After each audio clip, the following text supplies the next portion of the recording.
Hey people of Steam, I just wanted to do a quick video on Harry Potter. Now, before I talk about this, I want people to know that, I was one of the biggest Harry Potter fans, ever, right? I have a couple of the books somewhere. I don't have it on me, but I was a big Harry Potter fan. I loved Harry Potter fan, but I loved Harry Potter. But, I came to realization that Harry Potter is actually a way to pull people from Christ and from God, and it does so through the worshiping of magic rather than God, because basically the idea of magic is that isn't real. It's not of our realm. Okay, it's not of our reality. Everyone knows, magic is not actually real. There's no one that can actually harness true divination. So, what's my evidence for this? Well, it's not like most when you watch, Illuminati exposed and things like that, where they directly show inappropriate things. But see, Harry Potter is kind of a greater evil because it's more the philosophy of it. For example, it's constantly making muggles, those who don't believe in magic or do not practice magic, seem inferior to wizards or witches who are superior. Okay. And, this also goes to people are like, oh, well, this is you're doing a witch hunt. Okay. This is the Crucible. Okay. And the Crucible is another book that actually, is interesting because it's about, pedophilia in the sense that, an older age man is with a younger woman and they're accusing other people of witchcraft or wizardry. And people know that, it's satanic black magic, things that happen in Pizzagate, where there's a lot of pedophilia involved. It's pretty disturbing and disgusting. So anyways, how Harry Potter links to that? Well, let's think about Potter. Who else is a potter? God is a potter. In the book, in the holy text, it says how God made man out of his own image in mud and clay. And it's known that because of this saying, people refer to God as a potter. So Harry Potter, Harry the Potter, basically what they're doing is making Harry the image of God, which is breaking a commandment that you cannot make an image of God. That's pretty well known. And also, J.K. Rowling openly talks about how Albus Dumbledore is gay and how he had a relationship with another wizard when he was younger.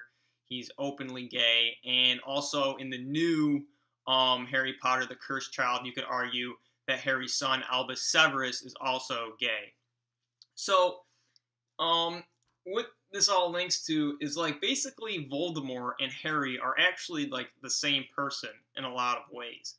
Okay, and also in the Bible it says, "Do not fear those that can harm the body, but rather those that can harm the soul." And basically, Harry's whole job is to destroy the soul of Voldemort, and Voldemort destroys his own soul by tearing it apart.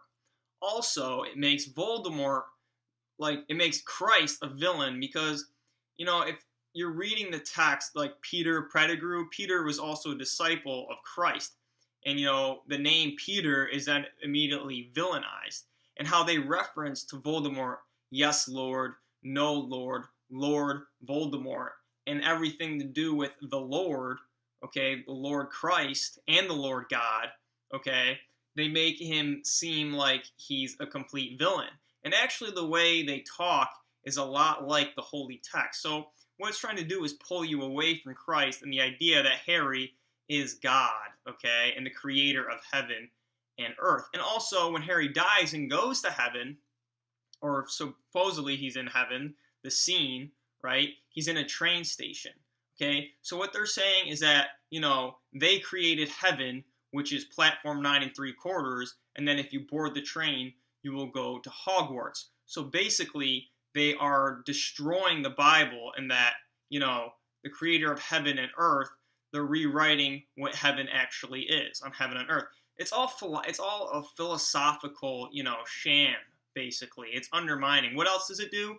It tears you away from your parents, okay? It makes you dislike your parents. Harry is constantly disobeying his aunt and uncle, all right? He's constantly disobeying his aunt and uncle. And Also, Harry leaves the house at age 11 to go practice magic. A man named Aleister Crowley talks about how when his father died at age 11, and Aleister Crowley actually links to Voldemort a lot. He shares a lot of things. His father died. Age 11, he went to go and practice magic, just like the students of Hogwarts. Also, she references to another Satanist, H.P. Blavatsky, who talks about there's those that believe in God and everyone else is inferior. So basically, the idea of Satanism is not that they don't believe in God, but everything they do is to spite God. Okay, it is that way, and basically, they make the whole illusion is that there's good and bad magic, but really the good magic is only to pull the innocent towards the wicked. Also, I mean, how else can I put this? And then also the Phoenix, okay? What do the Phoenix and Voldemort have in common? They live forever. And why is it that the Phoenix is praised, okay, this being that wants to live forever, and then Voldemort is villainized, okay, a person who wants to live forever? Really, it's like a paradox in the sense that they're really the same people. Also, in the new movie, The Cursed Child, Harry actually becomes Voldemort and has to kill Voldemort's daughter. Okay, he actually kills Voldemort's daughter, which is a complete reverse because Harry killed the parents of Voldemort, or of Voldemort's children. He killed Voldemort, and Bellatrix ends up having a child with Voldemort. So Harry kills the parents and then kills the child, which is the same thing that Voldemort killed Harry's parents, then attempted to kill the child. So it's a complete paradox, okay? And then Albus and Severus, when Albus dies, Albus is then reborn a Slytherin, okay? And also, Albus totally goes against everything his father says. Everything is, tearing away from obeying your parents and listening to their guidance. Honor thy mother and thy father. The entire book is to pull you away from that. Even the Elder Wand, respect the elders. Harry breaks the Elder Wand, like, respecting your parents are bad. I know a lot about the books because I read them. I was obsessed at one point. I was obsessed with Harry Potter. I loved it. So, don't feel like you have to be stuck to this. Know that it is with, the rest. If you know about, the New World Order and what's going on and Satanism and everything, Harry Potter is, a concentrated version of that. And there's a lot of people who theorize that, Harry Potter wasn't even written by J.K. Rowling, but a bunch of ghostwriters wrote it. I mean, I don't really know if that's true. I just don't know. But I do know that there's a dark philosophy behind Harry Potter. And, I'm going to get more into the philosophy and how it is trying to pull people away from the worshiping of God and towards the worshiping of magic. So, I mean, it's really interesting in the sense that, most people feed their children this. They give it to them because everyone else is reading it. And it's a very powerful book. I'm not saying it's like a bad book. You know what I mean? It's a great book in the sense that it's very drawing and the ideas are there, but the philosophy of it and the fiction and the fantasy pulls you from reality. And there's so many Bible quotes that say how that fantasy is bad. It says, those that work the land will have an abundance of food, but those that chase fantasy lack sense. And it's the idea that, we should be thankful for the world we're given rather than the world that, these people are trying to create and manipulate for us. So really, it's ironic because everyone says how Harry Potter's a story of Christ, but really it's the story of the Antichrist in a lot of ways. It's a total paradigm in a symmetrical play where, Voldemort or Harry, a person that tries to destroy the soul, tries to destroy souls, okay? And yes, his character seems innocent and he seems like a nice person, okay? But that's the underlying of the evil of it, okay? It's not going to jump out at you and say, this is bad. No, it's going to try and kind of pull you in through its innocence, because if it came out and said it was bad, everyone would be against it. Okay, it's trying to make Christians say, "Oh, this is about Christ," but you can't make fiction about Christ, because fiction in itself is against the commandment of graven images.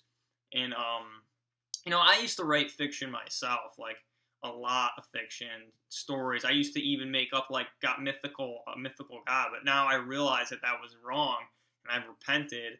Everything I write now and all the philosophy I talk of now is pushing towards thanking God and things like that, and praising Christ and all that. So it's really hard not to like get warped into this world and pulled in. But remember, Harry the Potter, God is the true Potter. Harry is not the true Potter. That's something to remember. And it's really interesting. I'm gonna keep plucking away at it. So I got a lot to uncover though. It's really difficult.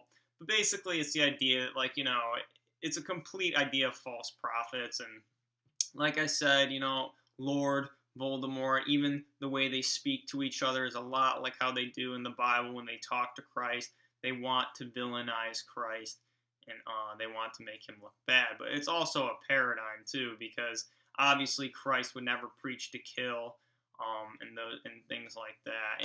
And J.K. Rowling is all about hating Trump, and she's all about pressing, fake news, and all this fake news is out there. Just look at her Twitter page; it's all over. She takes weird pictures with her dog.